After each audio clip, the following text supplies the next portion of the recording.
The Zephyrian council chamber fell silent as Admiral Kextar's 4 eyes focused on the holographic display. The blue-skinned alien's gill slits fluttered with nervous energy as he addressed the gathered representatives of 12 different species.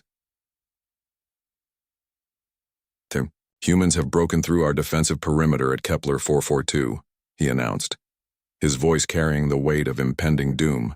3 of our capital ships gone, just like that. A collective shudder ran through the assembly. The Zephyrians had ruled this sector for over 2 millennia, their advanced plasma technology and superior numbers making them virtually unstoppable, until the humans arrived. Commander Naz Chen adjusted her tactical gear as the dropship Valkyrie cut through the atmosphere of the contested moon. Beside her, Lieutenant James Rodriguez checked his weapon systems one final time. They were part of the 75th Ranger Battalion's elite Delta Squad, humanity's answer to impossible missions. Intel says the Zephyrians have a command bunker 2 clicks northeast of our LZ. Naz briefed her team through the comm.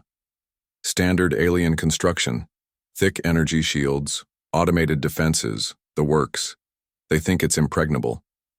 James grinned, his scarred face reflecting years of combat experience. Good thing they've never met humans who specialize in the impossible. The rest of Delta Squad, 8 of humanity's finest warriors, checked their equipment. Unlike the standard human forces that had already sent shockwaves through the galaxy, these soldiers carried something extra. They carried the accumulated wisdom of Earth's most elite units, Navy SEALs, SAS, Spetsnaz, and countless others who had perfected the art of asymmetric warfare. Back in the council chamber, intelligence. Director Velthera activated another hologram. The insectoid alien's mandibles clicked nervously as she spoke. Our behavioral analysts still cannot comprehend human military doctrine, she reported. Their regular forces fight with a ferocity that defies logic. They treat death not as an end, but as merely another tactical option. But these special forces, they are something else entirely. Admiral Kextar's tentacles writhed. Explain.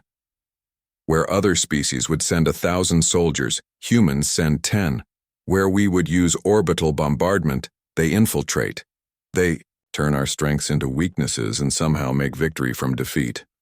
Our war games cannot predict their actions because they consistently choose the most improbable solutions. The dropship touched down in a forest of crystalline trees, their surfaces reflecting the alien moon's twin suns. Delta Squad moved like shadows, their enhanced combat suits adapting to the environment. Years of fighting in Earth's most hostile environments, from the Hindu Kush to the Amazon, had prepared them for any terrain. Naz held up a closed fist, and her team froze. Through her scope, she could see the Zephyrian bunker rising from the landscape like a metallic mountain. Energy shields shimmered around its perimeter, and automated turrets tracked across predetermined patterns. James, what's your assessment? She whispered into her comm. James studied the fortification through his own optics. Typical alien thinking. They built it to withstand a frontal assault from a superior force. Energy shields, overlapping fields of fire, multiple redundant systems. And they never considered that someone might want to get inside instead of destroy it from the outside. The plan they formulated would have seemed like suicide to any other species. The Zephyrians had designed their bunker to repel massive armies and orbital strikes.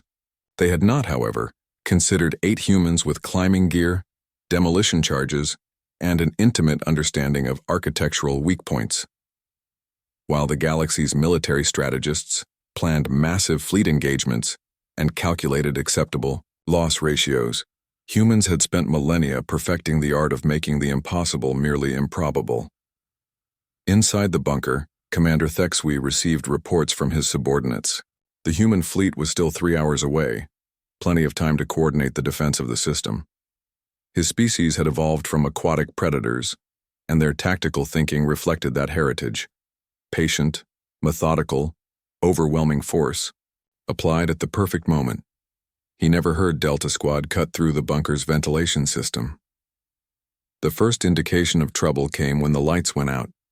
Emergency power kicked in, bathing everything in red. Then the explosion started. Not random destruction, but surgical strikes that disabled specific systems in a carefully orchestrated sequence.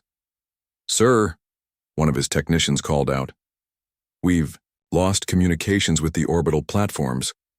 How is that possible? The humans are still hours away." Another explosion, and the main tactical display went dark.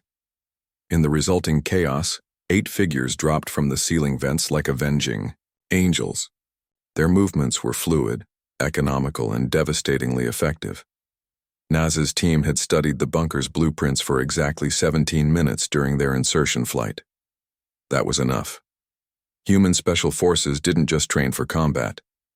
They trained to understand their enemy's psychology, their weaknesses, their assumptions. The Zephyrians assumed that any attack would come from outside. They never considered that humans might turn their own fortress against them. James moved through the command center like a force of nature, his team covering him with mechanical precision. They didn't kill unless necessary.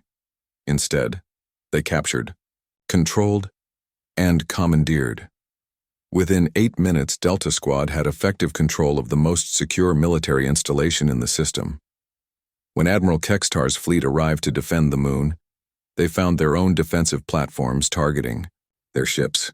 The command bunker, their unbreachable fortress, was broadcasting human victory messages on all frequencies. In the aftermath, as Zephyrian forces surrendered across the system, Intelligence Director Velthera updated her files on human military capabilities. Previous assessment? Incorrect, she recorded. Human regular forces are not their most dangerous asset. Their special forces represent something far worse. The concentrated essence of human tactical thinking. They do not just fight wars, they redefine them. Nas stood on the bunker's command deck, watching Zephyrian ships power down their weapons, in surrender. James approached, removing his helmet to reveal a satisfied smile. "Think they're starting to understand what they're dealing with?" he asked. Nas looked out at the vast starfield, knowing that somewhere out there, other alien species were probably having similar conversations about human unpredictability. "They're beginning to," she replied. "The galaxy feared our armies. Now they'll learn to fear our minds." The message went out across the galactic networks within hours. Humanity's special forces had achieved in 8 minutes what traditional warfare might have taken months to accomplish. The implications were staggering.